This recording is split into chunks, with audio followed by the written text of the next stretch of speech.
দশমিক আবার বহু সংখ্যার দশমিক এরপরে আবার গুণ, এই নানাবিধ নিয়মগুলো যখন পরীক্ষায় আসে তখন আমরা বিড়ম্বনায় পড়ে যাই যে কিভাবে এত বড় অঙ্ক করা যায়। আমরা খুব সহজে 5 সেকেন্ডে এই অঙ্কটি সমাধান শিখব।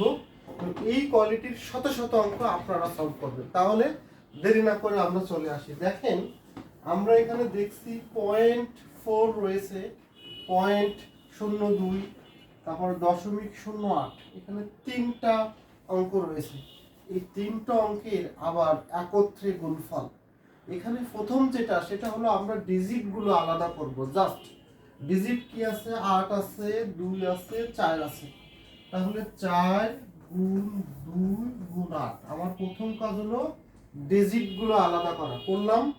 ডিজিট গুলো আলাদা করার পর আমরা এইগুলো গুণ করব। তাহলে 8 দুগুণে 16 অথবা 4 দুগুণে 8, 8 টাটা 64 শেষ। এতটুকু সহজ কাজ একটা ক্লাস 4 থেকে শুরু করে সবাই পারবেন। এর পরবর্তী কাজ এখানে দেখেন দুইটা, এখানে দুইটা, মানে দশমিকের পরে দুইটার অঙ্ক আছে আর এখানে আছে একটা। তাহলে এটা আমরা কাউন্ট করব, 2 2 4 আর 1 5। এই 5টা অঙ্কের পরে দশমিক বসবে। আমরা এখানে গুণ করে পেয়েছি দুইটা, এখন দশমিক বসাইতে হবে 5টা অঙ্কের পরে। বাকি 3টা কোথায় পাবো? বাকি 3টা আমরা শূন্য দ্বারা, আবারও বলছি, শূন্য দ্বারা ফিল আপ করব। শূন্য কোথায় বসবে? এই যে বাম পাশে বসবে। 1টা 2টা 3টা, আমরা এখানে দশমিকটা দিয়ে দিব, এখানে একটা দশমিক থাকবেই। তাহলে উত্তর কত?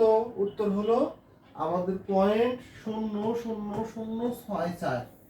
এখন কোথায় আছে? এই যে এটা কিন্তু মেলে না, 0.00, এই যে 3টা আছে এটা মিলে গেছে, এটা মিলে গেছে। তাহলে আমরা এটাই উত্তর দেব, বাকিগুলো এমনিতেই কাটা। এছাড়াও আরেকটা শর্টকাট টেকনিক আছে আপনি পরীক্ষার হলে সময় বাঁচানোর জন্য, জাস্ট সেটা হলো আপনি দেখবেন যে কতগুলোর পরে দশমিক আছে, 1টা 2টা 3টা 5টা। তাহলে এখানে দশমিকের পরে 5টা অঙ্ক আছে কোনটা? তাহলে দেখেন দশমিকের পরে এখানে 5টা অঙ্ক, এখানে 5টা অঙ্ক, এটা দশমিকের আগে অঙ্ক কাটা, এখানেও 5টা অঙ্ক। তাহলে এই 3টার মধ্যে একটা। এখন আমাকে গুণ করতে হবে 8 দুগুণে 16, 4 × 64। শেষে 64 আছে কোনটা? এটা দেখে আপনি আনসার করে দিতে পারবেন। এইভাবেই যদি আপনি সকল অঙ্ক ফলো করেন 100-র মধ্যে 100 আপনাকে পাইতেই হবে বা পাওয়া সম্ভব। তাহলে আমরা আপনাদের এরকম অঙ্ক প্র্যাকটিস করার জন্য আপনারা অনুসরণ করবেন। যাদের ভালো লাগছে তারা অবশ্যই লাইক কমেন্ট শেয়ার করবেন। ফিউচার ফিট একাডেমির পক্ষ থেকে আপনাদেরকে স্বাগতম। আসসালামু আলাইকুম।